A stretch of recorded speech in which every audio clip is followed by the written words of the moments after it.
Halo Sobat FTI, kembali lagi bersama saya Rifa Yulian Yudhoyono di podcast FTI.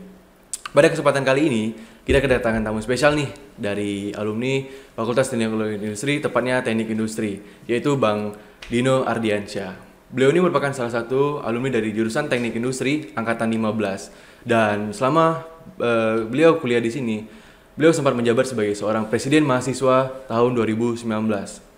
Nah, Sobat FTI, ada hal yang menarik nih dari alumni kita, Bang Dino Ardiansyah ini, di mana beliau bisa membagi waktu antara belajar, berorganisasi, dan juga berbisnis. Nah, baiklah teman-teman, supaya kita bisa lebih kenal lagi nih sama Bang Dino, mungkin boleh nih Bang Dino cerita tentang biografi dari Bang Dino.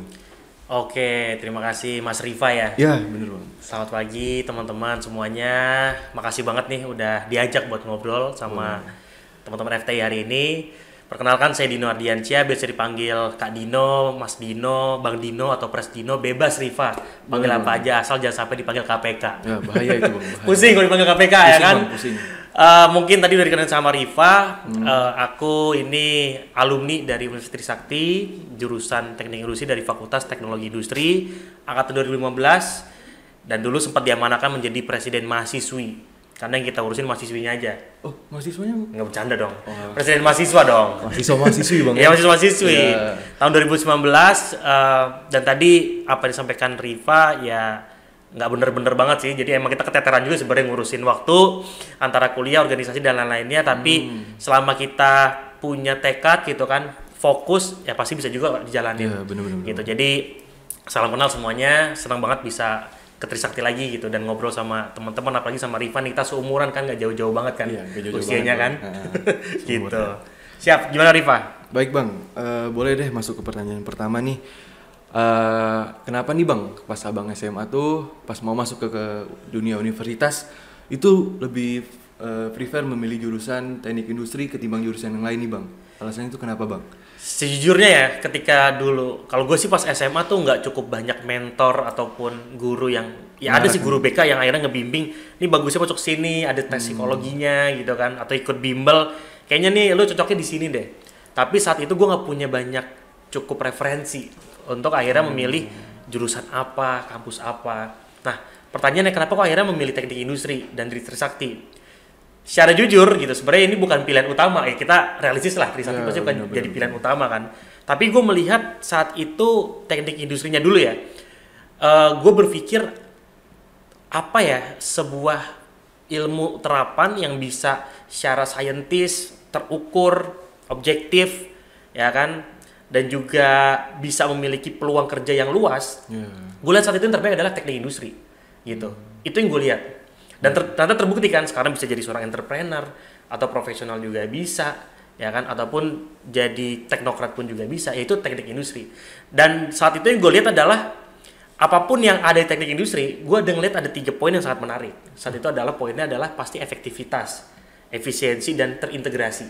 Jadi apapun yang mau nanti dipelajarin gitu ya, gue nggak tahu tuh, dan mungkin nggak bisa apal semua, tapi 3 poin ini yang saat itu gue jadi menarik. Oh, oke, gue mau ngambil ilmu terapan yang saintis, terukur, objektif, gitu kan, nggak ngawang-ngawang, dan ada tiga core utamanya tadi tuh. Gue merasa teknik industri bagus, dan akhirnya kenapa Trisakti? Ya tadi karena beberapa opsi nggak dapet gitu kan, tapi semakin gue mendalami gitu Trisakti, justru gue malah jadi beruntung. Akhirnya gue nggak dapet sekolah-sekolah yang pengen dulu di awal. Kenapa? Di sini mengajarin kayak tentang bagaimana ada kaderisasi yang bagus. Gue melihat dosen-dosennya ternyata sangat akrab, cara pengajarannya juga sangat adaptif. Alumninya ikatannya sangat kuat. Ya kita bisa lihat sekarang banyak alumni kita yang hebat-hebat di Trisakti. Bener Bang, bener. Ngomongin organisasinya ya dahsyat banget. Banyak perubahan besar terjadi di Indonesia ya karena Trisakti. Paling deket mungkin reformasi 98. Sebelumnya tahun 65 juga ada Trisakti di situ gitu kan. Antara udah lama dan udah baru ada Trisakti di situ. Pasca reformasi pun gue merasakan gitu ketika menjadi presiden mahasiswa tadi. Bagaimana pelibatan publik ya kan, itu nggak dibatasi di sini. Lo mau menyampaikan pendapat apapun monggo ya kan. Dan di tahun 2019 ada reformasi di korupsi, aksi yang sangat besar ya karena Trisakti promotornya. Jadi itu sih alasan gue kenapa yang memilih teknik industri. Saat itu gue gak punya referensi, tapi gue hanya mikir gue pengen ada ilmu terapan yang saintis gitu kan, terus terukur, objektif, nggak ngawang-ngawang, dan gue lihat ada core yang menarik, efisiensi, efektivitas, dan terintegrasi. Kenapa Universitas Trisakti? Ya bukan pilihan utama, tapi ketika gue masuk di sini, gue jatuh cinta lagi sama kampus ini gitu. Karena apa? Sejarahnya, ekosistemnya, lingkungannya, dosen pengajarnya, alumninya, budayanya. Nah, menarik bro. Nih kayak sekarang gue sama lu bisa ketemu yang mungkin ya kalau kita ngomong angkatan lumayan jauh. Iya, lumayan jauh. Tapi kan ini Trisakti bos, bisa akhirnya ngedudukin kita yang beda berapa angkatan bisa duduk ngobrol di sini. Bisa ngobrol bareng. Gue sama siapapun lah, Bang Silimi mungkin ketua ikatan alumni sekarang, ada Bang Robi juga, kita bisa ngobrol gitu. Sama ya banyak lah alumni hebat yang akhirnya kita bisa ngobrol karena apa? Ada budaya itu terjadi Trisakti. Itu kurang lebih sih. Oke Bang. Nah ini Bang, lanjut. Tadi kan Abang sempat mengatakan nih soal organisasi nih. Iya. Nah Abang kan berorganisasi di Presma nih. Nah dari Abang sendiri nih Bang, kan Abang berkuliah di jurusan Teknik Industri, terus turun nih ke dalam dunia Presma. Nah itu ada gak Bang persiapan yang Abang lakuin supaya bisa menghadapi jadwal-jadwal padat dari Presma itu sendiri dengan mempertimbangkan jadwal-jadwal dari Teknik Industrinya sendiri Bang? Iya. Sebenarnya bagaimanapun secara teori gue sangat belajar banyak di teknik industri, bagaimana mempelajari tentang perencanaan, manajemen, itu diajari di teknik industri gitu. Jadi secara teori gue udah lumayan dapet gitu, secara bekal nih gitu kan, secara bekal. Nah tapi dalam pemraktekannya tadi, pasti implementasi ketika setelah dari kelas kan, ya tadi mungkin kerjain tugas, berorganisasi, nongkrongnya juga. Nah itu gue implementasiin dari teori itu di tadi prakteknya. Caranya gimana tadi pertanyaannya kan? Caranya bagaimana? Gue sih selalu percaya kita harus punya prioritas. Bagaimanapun tanggung jawab teman-teman ketika kuliah ya harus selesaiin pendidikan, karena ini kan tanggung jawab lu kepada keluarga dan orang tua khususnya. Tapi gue yakin ketika kita hanya berdiam diri saja di kelas, setelah itu nggak mencari jejaring, nggak cari pengalaman, ya sayang juga gitu. Sayang juga lu akhirnya ada di kampus gitu kan. Nah gimana caranya? Tadi gue bikin skala prioritas. Dalam 24 jam kan dalam satu hari ada 24 jam kan. Jadi gue pastikan 8 jam pertama gue itu pasti untuk kuliah. Ngerjain tugas, ambis di kelas, ya kan, nanya ke teman-teman yang emang ngerti, minta tugas tambahan ke dosen, itu yang gue lakukan. Menjadi aslab misalkan. Setelah itu 8 jam kedua, gue pakai untuk tadi bernetworking. Karena gue percaya ada dua hal yang akan berubah diri kita. Satu, buku apa yang lu baca atau literasi. Kedua, dengan siapa lu bergaul. Dan gue percaya organisasi jadi salah satu wadah yang bisa akhirnya membuat networking tadi, jejaring tadi. Nah 8 jam setelah gue kuliah, gue akan pakai untuk berjejaring. Gue menggunakan organisasi, walaupun gue nggak maksa teman-teman harus ikut ke Presma, BEM, Univ, nggak mesti. Pilihannya beda-beda apa, terserah. Ada UKM di sini, komunitas, ya kan, kelompok belajar, monggo, lab, silakan aja. Itu gue gunakan. 8 jam terakhir gue gunakan untuk apa? Istirahat. Nah, ketika gue organisasi, gue tahu nih, ketika minggu depan akan ada UTS. Gue mungkin bisa akan mengurangi dari 8 jam tadi, ya udah gue organisasi cukup 3 jam deh. Ya kan, 5 jamnya gue pakai untuk ngerjain tugas, belajar sama teman-teman yang pinter, yang ngerti, ya kan, mungkin minta tugas tambahan ke dosen, ya kan. Itu yang gue lakukan. Jadi gue nanya bagaimana sih cara penerapannya. Gue dapat ilmu dasarnya, teorinya dari kelas di teknik industri, pengimplementasinya tadi, gue bikin skala prioritas. Gitu. Tapi yang terpenting dari semuanya adalah lu punya goals gitu kan. Ketika lu nggak punya goals, lu akan bingung. Kayak gue pengen lulus di waktu yang tepat. Artinya gue nggak pengen cepet-cepet banget 3,5 tahun, karena ya ini kan fase sekali seumur hidup ya kuliah. Bener. Tapi gue nggak pengen juga lulus 8 tahun, gue juga nggak pengen gitu. Akhirnya gue waktu itu berpikir 4 tahun deh. Tapi kan dikasih amanah menjadi presiden mahasiswa, ya mau nggak mau jadi 5 tahun. Tapi kan secara goals gue happy gitu. Gue dapat pengalaman yang sangat luar biasa jadi presiden mahasiswa. Gue dapat kuliah yang nggak telat-telat banget dengan nilai yang menurut gue lumayan oke lah untuk seorang presiden mahasiswa ya. Itu kan IPK-nya. Jadi gue ngerasa ya bisa dapat banyak hal. Salah satu caranya dengan apa? Tadi ngatur prioritas waktu dan pembagian waktu. Kayak gitu sih. Jadi ya learning by doing sih. Gitu palingan. Nah, kan tadi Abang bagi tuh sistem prioritas waktu. Betul. 24 jam 24 jam dalam biasa sehari. Bagi 3. Nah, ditambah Abang kan juga sempat melakoni bisnis nih di dalam dunia perkuliahan. Nah, itu bagaimana Bang? Membagi lagi dari 8 jam dalam sehari tadi untuk dalam berbisnisnya itu sendiri Bang. Iya, sebenarnya ini gue pengen cerita sih. Ini gue nggak peres ya. Cuman gue sangat apresiasi apa yang dilakukan oleh Trisakti khususnya FTI dan teknik industri. Jadi memang udah dibikin ekosistem untuk menjadi seorang entrepreneur. Dalam perkuliahan ada namanya dulu sih ada industrial business fair. Jadi kita dipaksa untuk menjadi seorang entrepreneur seperti visi rektor kita gitu kan saat ini gitu kan, dan sebelum-sebelumnya ini kampus entrepreneur lah. Lu yang punya teori dari semester 1 sampai semester 6 mungkin gitu ya. Teori bagaimana manajemen tadi, perencanaan, bikin sebuah perusahaan, bikin sebuah produk, kualitasnya seperti apa. Nah, di akhir itu kita dipaksa untuk melakukan implementasi. Dengan apa? Menjadi seorang entrepreneur. Bikin produknya, ya kan? Terus ada risetnya, bikin surveinya, ya kan? Terus nanti di akhir kita ada pitching ke calon-calon investor, ibaratnya kayak gitu kan. Terus kita promosiin, dan akhirnya jiwa itu ngebentuk diri gua untuk menjadi, wah, jadi entrepreneur ternyata menarik ya. Jadi seorang entrepreneur ternyata seru ya. Manfaatnya, dampaknya besar ya, ya kan? Jadi saat itu kalau misalnya nanya gimana sih kok bisa jadi seorang entrepreneur, sebenarnya gue nggak pernah mendesain diri gue untuk jadi seorang entrepreneur di awal. Apalagi gue nggak punya privilege kayak orang tua seorang pengusaha, keluarga juga rata-rata ya pekerja karyawan biasa. Jadi gue nggak punya referensi itu. Tapi karena gue dari Trisakti di teknik industri, dipaksa untuk masuk ekosistem, dan ternyata ini dahsyat banget. Jadi seorang entrepreneur dahsyat banget. Nah, balik pertanyaannya gimana saatnya tadi ketika kuliah kok bisa sih gitu sambil usaha? Ya karena tadi udah pernah belajar, praktek langsung, dan gue rasa kalau misalkan gue dapet banyak ilmu, gue udah pernah ngelakuin banyak hal, tapi nggak gue lakuin secara sustain, dosa nih gue bos gitu kan. Gue udah punya ilmunya nih. Ibaratnya teman-teman di luar sana nih yang nggak punya privilege kayak gue nih, nggak punya nih ilmunya nih, nggak punya kesempatannya, ya mereka wajar dong nggak ngelakuin seorang diri menjadi seorang entrepreneur. Nah, gue punya ilmunya, gue punya kesempatan, gue punya mentor-mentornya. Dosa kalau gue nggak ngelanjutin. Akhirnya gue mencoba untuk jadi seorang entrepreneur. Saat itu gue jualan roti kukus sama kedai kecil-kecilan kopi itulah. Satu, pengimplementasian dari ilmu yang gue dapet di Trisakti di teknik industri. Kedua, saat itu gue menjadi seorang presiden mahasiswa dan butuh uang tambahan pastinya kan. Ketika ada teman-teman dari daerah datang ke sini kan nggak mungkin kita nggak jamu kan, nggak mungkin kita kasih kopi, nggak mungkin kita kasih snack. Sedangkan kalau gue minta ke orang tua kan nggak mungkin. Apalagi ini kan di luar dari tanggung jawab orang tua untuk apa ya, mengkuliahkan gue. Ini pilihan gue nih ketika mau menjadi seorang presiden mahasiswa. Akhirnya tambahannya adalah tadi menjadi seorang entrepreneur gitu. Dan sampai hari ini gitu kan gue merasakan dahsyatnya itu dari teknik industri dan dari Trisakti sih. Gue hari ini punya beberapa usaha, gue bikin ada bisnis kreatif, bikin platform. Ya titik awalnya dari Trisakti. Kalau gue nggak di Trisakti mungkin gue nggak pernah kebayang untuk menjadi sosok Dino yang hari ini menjadi seorang entrepreneur, punya jejaring, ya kan, punya pengalaman di organisasi. Jadi gue sangat berterima kasih sih sama Trisakti khususnya teknik industri gitu. Iya benar.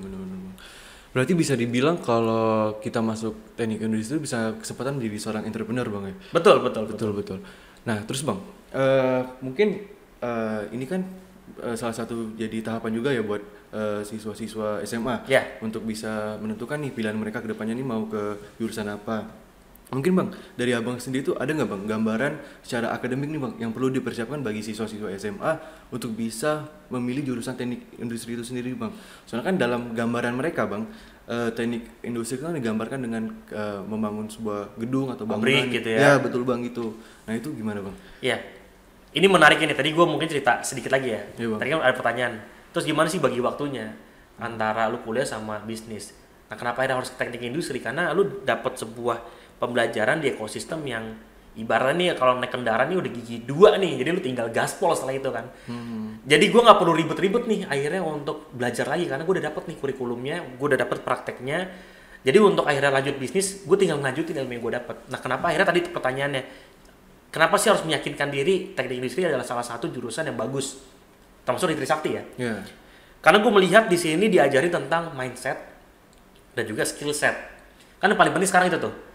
Lo gak punya mindset untuk maju ya akan susah. Lo tapi untuk maju gak punya sebuah skill set yang mumpuni ya susah. Teknik industri ngajarin itu. Makanya tadi kan gue bilang core-nya adalah efektivitas, efisiensi, dan terintegrasi. 3 hal yang ini. Jadi kalau misalnya nanya apa sih yang harus teman-teman SMA lakukan dan siapkan, tadi mindset dan skill set. Teknik industri menurut gue adalah salah satu jurusan yang bisa ngakomodir itu semua. Apalagi misalnya teman-teman yang masih cukup bingung ya nanti mau ngapain nih, gue mau jadi seorang entrepreneur, gue mau jadi seorang profesional, gue mau jadi seorang teknokrat, gue mau jadi seorang ya apapun itulah engineer, teknik industri jadi pilihan yang sangat pas karena di sini lo akan dibentuk menjadi diri lo yang ada dalam diri lo yang terbaik gitu. Ketika lo masuk mau jadi seorang engineer tapi ternyata pas lo masuk gue lebih bagus jadi seorang entrepreneur. Ketika gue mau jadi seorang entrepreneur ternyata gue suka sama manufacturing yang tadi lu bilang gitu kan, gue bisa nih masuk ke situ.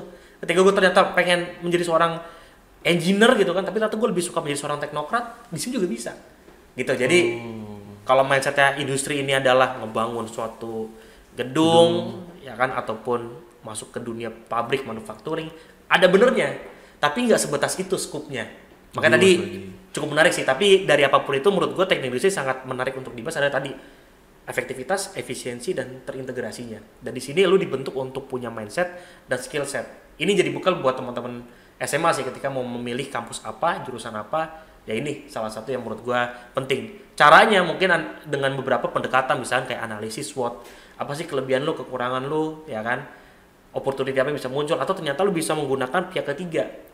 Tadi misalnya guru BK kalau dulu gua, atau ternyata lu bisa ikut psikotes, itu bisa lu bantu, atau ternyata lu bisa nanya saudara lu, atau mungkin denger podcast ini jadi akhirnya terinspirasi gitu kan. Jadi ada cara-cara yang bisa digunain sih buat teman-teman SMA yang mau masuk ke kuliah. Tapi gue pastikan Teknik Industri Trisakti, Universitas Trisakti, gue so percaya lah ini salah satu ekosistem yang akhirnya ngebentuk diri gue ada saat ini di titik ini, itu karena kampus ini. Dan gue dapat itu banyak hal menjadi seorang entrepreneur ya karena tadi kurikulum yang ada di sini. Jadi nggak cuma sekedar bicara tentang teori, ya kan, tentang dialektika, tapi emang ada prakteknya. Yang tadi gue bilang ada industrial business fair. Gue bayangin bos gue semester akhir seakan-akan udah gue kayak orang yang punya perusahaan besar, ekuitasnya besar, terus gue mau pitching ke orang buat akhirnya dia ngasih pemodalan, ya kan. Terus gue bikin produk, ya kan. Produk itu akhirnya gue pasarkan dan ada orang beli, kan gila tuh idenya. Nah ini salah satu teknik industri menurut gue, gitu sih. Oke. Nah bang, selanjutnya nih salah satu problematika bagi siswa-siswa SMA, apalagi bagi mereka yang ibaratnya tuh udah terjun nih, belum terjun maksudnya baru masuk kuliah. Di sini ada problematika di mana siswa tuh ada yang ingin berorganisasi, ada yang enggak bang. Mungkin abang tuh ada nggak bang kayak sedikit masukan atau arahan bagi siswa-siswa nih yang selama di kuliah tuh nggak memanfaatkan fasilitas berorganisasinya, padahal kan organisasi itu salah satu wadah kita untuk bisa bernetworking bang, mencari relasi bang. Nah itu gimana bang? Menurut gue wajar sih ya, karena bagaimanapun ketika gue menjabat jadi presiden mahasiswa paling cuma 10% sih sebenarnya orang tuh yang peduli dan aktif untuk berorganisasi. Tapi ini menurut gue hal yang wajar ya. Tapi selalu yang gue sampaikan pada teman-teman, adik-adik kabinet gue saat itu, ataupun circle teman-teman hari ini pun, gua ada sebuah sentilan yang menarik tuh, ada gium dari Buya Hamka. Beliau mengatakan kalau hidup sekedar hidup gitu kan, kera di rimba juga hidup, kalau kerja sekedar kerja, kerbau di sawah juga kerja. Karena kita mahasiswa, kita mahasiswa khususnya yang punya privilege maha gitu kan, terpelajar, lu punya beban tridharma perguruan tinggi, ya masa lu sekedar kayak kuliah tok gitu kan. Sedangkan kan lu punya beban moral tadi, tridharma perguruan tinggi, pendidikan pengajaran, penelitian pengembangan, dan pengabdian pada masyarakat. Ini kan paling penting nih. Pengabdian kan sebenarnya nggak mesti harus lo turun aksi demo, ya nggak mesti kayak gitu. Atau misalkan lo harus kritik terus ke pemerintah, ya itu pilihan yang oke lah. Cuman nggak mesti kayak gitu. Tadi pertanyaannya ketika harus organisasi gimana, terus teman-teman yang nggak mau organisasi gimana? Ya itu gue nggak maksa juga. Tapi pastikan lo sebagai mahasiswa punya privilege lebih. Coba dong kasih nih pengabdian masyarakatnya apa? Lo yang nggak suka organisasi, lakuin apa? Oh gue suka desain, ya udah lu bikin nih konten-konten yang misalkan bisa edukatif, ya kan, ada infografis di situ. Oh gue nggak suka nih bang bikin konten, gue sukanya ngomong aja nih, banyak bacot gitu kan, bikin podcast kayak gini gitu kan, undang alumni kita. Atau ternyata bang gue sukanya aktivisme, ya udah lu ikut organisasi, ya kan, lu lakuin pelibatan publik, lu advokasi nih. Tapi sekarang kan masalah 12 Mei, masalah kemanusiaan, gelar pahlawan masih belum clear juga di Trisakti kan. Itu kan bisa lu advokasi. Atau ternyata bang gue sukanya nih ternyata sharing knowledge nih bang, gue pengennya ngajar, yaudah lu ikut ke lab, ya kan, jadi aslab. Atau bang gue sukanya nih seni, gue suka teatrikal, gue sukanya ngeband. Ada sekarang kan UKM yang ada di Trisakti. Artinya tadi balik pertanyaannya, kalau orang yang nggak mau organisasi ya nggak masalah, gue juga nggak maksa lu jadi gue gitu loh Pak. Tapi pastikan ketika lu nggak jadi gue, lu jadi versi terbaik lu apa, ya kan? Lu mau jadi Riva yang suka ngeband, akhirnya lu punya ngeband, lu bisa bikin sebuah charity hasil uangnya itu bisa lu donasin ke apa. Lu suka ngajar, lu datang ke bawah jembatan ya kan, pelosok-pelosok orang yang nggak bisa sekolah, lu bikin tuh ya kan kegiatan mengajar di situ. Lu suka baca buku, lu bikin nih misalkan Trisakti membaca, kumpulin teman-teman lu 1 minggu sekali lu baca buku ya kan. Lu suka charity, lu bikin misalkan open donasi sosial untuk apa. Jadi nggak mesti harus berorganisasi tadi. Cuman karena gua based on experience-nya adalah tadi di Kepresma dan gua anggap ini adalah inkubasi terbaik menurut versi gua.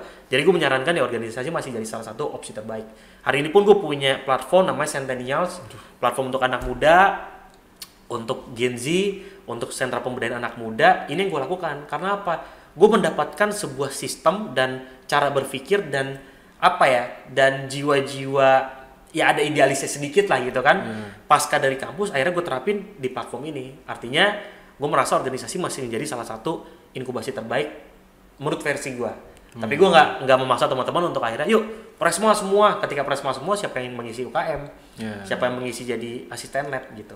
Jadi intinya gue menganggap dimanapun lo berada jadi versi terbaik lo, karena lo bukan sekedar kerbau yang kerja gitu di sawah, bukan sekedar kera yang hanya hidup di rimba, tapi lo manusia, lo mahasiswa, lo kaum terpelajar gitu. Lo punya trideman perguruan tinggi khususnya pengabdian pada masyarakat. Itu sih. Oke teman-teman, mungkin itu salah satu pesan yang ingin disampaikan sama Bang Dino. Baiklah, mungkin kita akan mengucapkan terima kasih buat Bang Dino. Siap. Atas terima cerita kasih, yang Pak. seru hari ini, atas cerita yang juga bisa menginspirasi bagi kita sobat-sobat FTI. Terus selanjutnya mungkin akan masuk ke dalam penutupan, di mana saya Rifa Yulian Yudhoyono dan Bang Dino Ardiansyah pamit undur diri. Sampai berjumpa di podcast FTI selanjutnya. Terima kasih. Pokoknya gue kasih pesan terakhir kali ya. Boleh, Bang. Pokoknya Trisakti itu sejuta makna. Jadi buat teman-teman yang nggak kepikiran mau ke Trisakti, itu wajar banget. Tapi ketika lo ada di Trisakti, tadi gue pastikan lo akan dapat banyak sejuta makna. Dari organisasinya, dari dosen-dosennya, cara ngajarnya, ekosistemnya, alumni-alumninya, ya kan, budaya yang ada di sini. Jadi nggak ada kata untuk nggak mencoba dan tertarik ada ke Trisakti sih, karena gue bukti nyata. Hari ini Dino di versi gue saat ini itu karena ada Trisakti, karena ada teknik industri gitu. Jadi gue pastikan Trisakti sejuta makna. Mantap. Thank you ya Pak ya. Mantap.